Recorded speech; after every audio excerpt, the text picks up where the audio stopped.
Ayan, meron ako dito ang pusit. Tinanggal ko yung balat at yung tinta nito. Titimplahan ko muna ito ng toyo, kalamansi,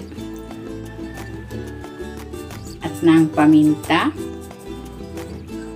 At dahil magtutubig ito mamaya, maglalagay ako ng cornstarch para maganda yung consistency ng sauce natin. Haluin ko muna.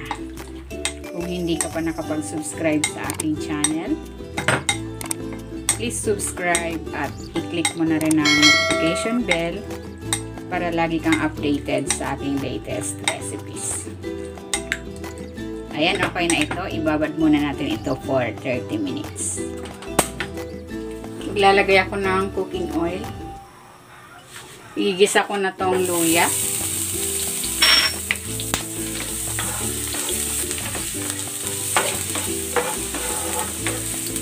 Ang bawang,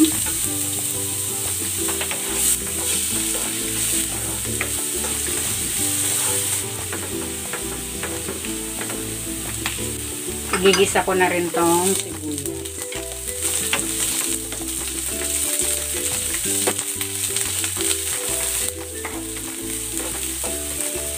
And next, kamatis.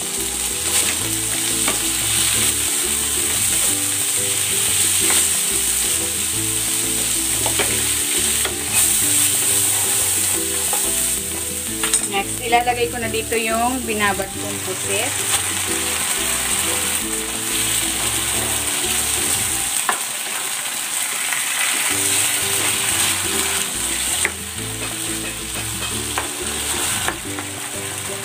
Maglalagay ako ng oyster sauce.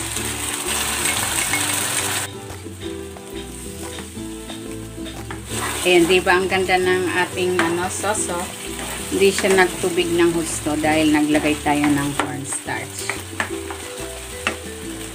Ilalagay ko na rin dito itong pechay para may gulay.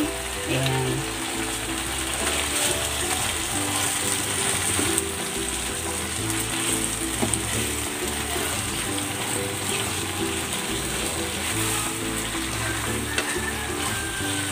Saglit lang natin itong lulutuin para hindi kumunat yung pusit.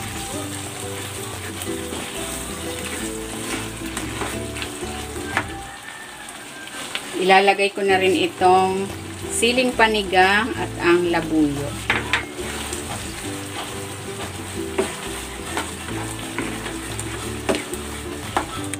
Ayan, luto na itong ating simpleng ulam. Ginisang pusit na may pechay. Hanguin na natin.